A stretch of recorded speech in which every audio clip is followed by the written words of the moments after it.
Sementara itu Presiden Prabowo meminta Kementerian Haji memprioritaskan keselamatan jemaah. Jika peperangan di Timur Tengah belum mereda, keberangkatan jemaah haji tahun ini terancam ditunda.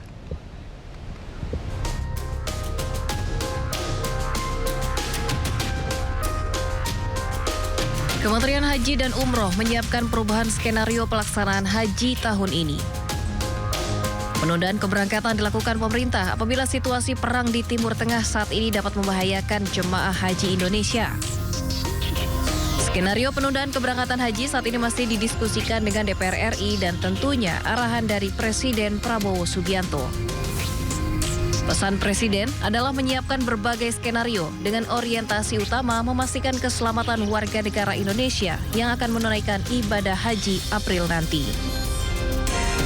Terkait dengan penyelenggaraan haji, seperti apa, apakah kita akan tetap memberangkatkan atau tidak, itu tentu atas pertimbangan banyak hal.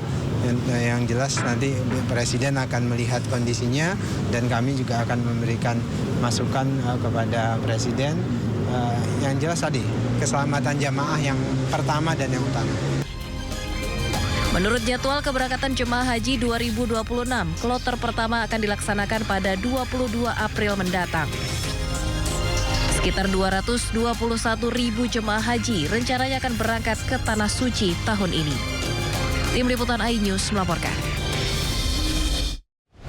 Pemirsa, untuk membahas pelaksanaan haji tahun ini, sudah terhubung bersama kami juru bicara Kementerian Haji dan Umroh, Maria Assegaf. Assalamualaikum warahmatullahi wabarakatuh. Mbak Maria, apa kabar? Waalaikumsalam warahmatullahi wabarakatuh. Mbak Arista, alhamdulillah sehat. Gimana Mbak? Baik.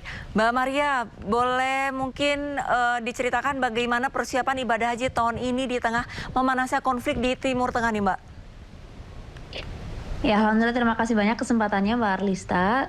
Kalau ditanya persiapannya seperti apa begitu ya, hingga saat ini kami masih terus melakukan penyempurnaan proses penyelenggaraan ibadah haji 1447 Hijriah atau tahun 2026 ini Mbak. Alhamdulillah prosesnya untuk saat ini sudah mencapai 98% gitu. Jadi baik itu dari segi akomodasi, kemudian dari segi konsumsi, dari segi transportasi, ini semuanya sudah kita kontrak begitu ya, dan juga sudah kita konfigurasikan sesuai dengan kloternya masing-masing. Bahkan juga sudah kami input di aplikasi Nusuk milik Arab Saudi.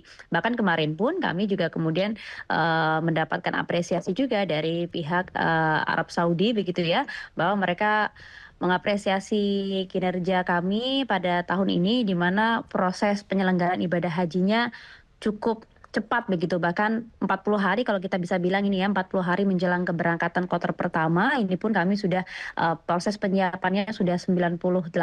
Bahkan kalau kita bahas soal visa Mbak, ini alhamdulillah sudah terdapat hampir 200.000 jemaah yang visanya sudah tercetak begitu dan sudah rilis. Ini bahkan kalau kita bisa bilang sekitar 97% ya visa sudah kemudian tercetak. Ini yang kemudian kami terus kejar Mbak penyelesaian. Tapi untuk saat ini yang kami yakini dan juga kami bisa pastikan begitu ya, agar jamaah haji yang akan berangkat tahun ini juga bisa lebih tenang. Hingga saat ini kami masih meyakini bahwa perjalanan ibadah haji tahun ini juga masih akan berlanjut sesuai dengan jadwal. Oke, lantas kendala yang dihadapi Mbak Maria dari Kementerian Haji dan Umroh di tengah konflik Timur Tengah yang kian memanas bagaimana? Kalau disebutin ada kendala atau enggak, sebenarnya sejauh ini belum ada begitu ya Mbak ya, prosesnya cukup lancar. Bahkan komunikasi kami bersama dengan pihak Arab Saudi juga cukup lancar. Tadi kami sampaikan bahkan ada apresiasi juga bagaimana kinerja kami di tahun ini begitu. Prosesnya sudah 98%, proses administrasi dan segala macamnya sudah kita lakukan begitu ya. Kita masih yakin insya Allah akan berangkat. Sembari kita sebenarnya melihat eskalasi yang kemudian akan terjadi, dinamikanya di Timur Tengah begitu. Kalau kemudian komunikasi kami bersama dengan pihak maskapai, itu yang kemudian kami juga lakukan bersama dengan pihak Garuda Indonesia maupun juga Saudi Airlines, bagaimana kemudian nanti memitigasi jika kemudian konflik ini terus terjadi terjadi begitu. Jadi beberapa komunikasi bersama dengan pihak travel atau PPIU juga kami lakukan, bersama dengan pihak jamaah juga kami lakukan. Jadi secara paralel Mbak, kita melakukan komunikasi untuk bisa memetakan nanti skema-skema seperti apa yang kemudian dapat kita lakukan jika terjadi hal-hal yang tidak diinginkan. Tapi sejauh ini begitu ya, untuk memberikan rasa tenang bagi para jamaah, untuk saat ini kami pastikan bahwa keberangkatan ibadah haji masih sesuai dengan jadwal. Sembari nanti kita menunggu informasi lebih lanjut. Untuk saat ini keberangkatan haji dijadwalkan tepat waktu begitu, tapi ada kabar Mbak Maria beberapa waktu lalu Wakil Menteri Haji dan Umroh sempat menyampaikan ataupun sempat mengimbau penundaan keberangkatan umroh, dan ada informasi juga, ada kabar juga bahwa ibadah haji lebih baik ditunda jika konflik Timur Tengah ini eskalasinya meninggi. Benarkah demikian? Jika memang semakin tinggi, ibadah haji akan ditunda, Mbak? Jadi begini Mbak, kalau berbicara mengenai eskalasi kan sebenarnya bukan ranah kami ya, itu ranah Kementerian Luar Negeri. Kami juga masih terus menjalin komunikasi kami bersama dengan pihak Kementerian Luar Negeri, Kementerian Perhubungan, maskapai, dan juga dengan pihak travel untuk melihat bagaimana dinamika ke depan begitu.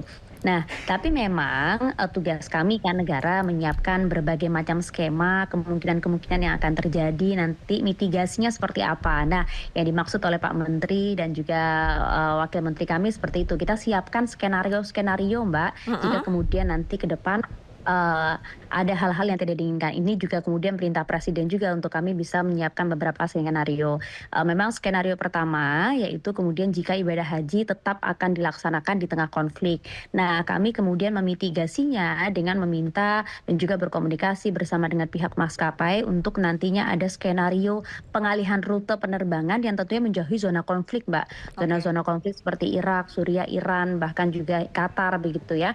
Jadi mitigasinya nanti setelah kami perbincangkan bisa menggunakan jalur selatan begitu ya, via Samudra Hindia dan nanti memasuki ruang udara di Afrika Timur, dan tentunya menggunakan jalur aman lainnya. Kalau kemudian menggunakan skema ini begitu ya, paling tidak tentu akan memakan waktu lebih lama sekitar 4 hingga 6 jam. Belum lagi nanti kalau memang ada harus transit terlebih dahulu di negara ketiga, itu bisa memakan waktu sekitar 6 jam, Mbak. Begitu. Oke, itu skenario yang pertama. Kalau skenario kedua dan ketiganya bagaimana, Mbak Maria? Ya Mbak Arlista, kami lanjutkan ya.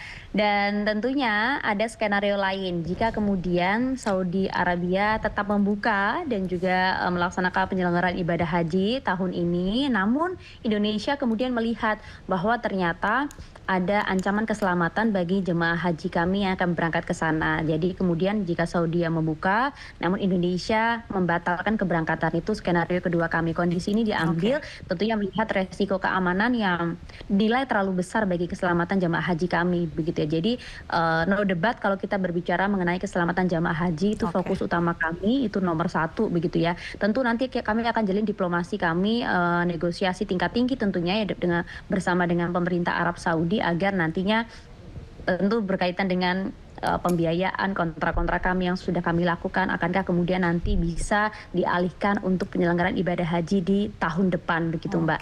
Nah, mitigasi keuangan tentu kan berpengaruh juga dengan fiskal kita saat ini begitu ya. Tapi berbicara mengenai keselamatan, apapun tentu akan kita bayar gitu Mbak. Oke, baik. Keselamatan jemaah haji nomor 1, dan saat ini pemerintah masih positif, masih optimis untuk ibadah haji tahun ini tetap berlangsung. Terima kasih banyak informasinya Mbak Maria Assegaf selaku juru bicara Kementerian Haji dan Umroh sudah bergabung bersama kami di Breaking News. Salam sehat Mbak. Terima kasih, salam sehat. Pemirsa, Iran merilis sebuah tayangan kapal tanker milik Amerika Serikat diserang di Teluk Persia pada Rabu malam. Sebanyak 2 kapal tanker minyak terbakar usai serangan rudal kamikaze milik Iran.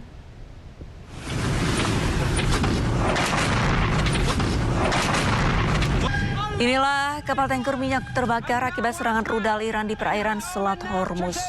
Sebanyak 2 kapal tanker membawa minyak mentah diserang dan terbakar. Kepulan asap hitam tebal terlihat membumbung tinggi ke langit di atas kapal-kapal yang membawa minyak Irak. Diketahui 1 orang tewas, sementara 38 awak kapal berhasil dievakuasi dengan selamat melalui perahu keselamatan yang terbakar ketika tim darurat berupaya memadamkan api. Daya kapal tanker milik Amerika Serikat yang diserang militer Iran. Sebuah kapal kargo milik Thailand yang melintasi Selat Hormuz juga diserang. Sebanyak 3 awak kapal terombang-ambing di Selat Persia di perahu penyelamatan menunggu pertolongan.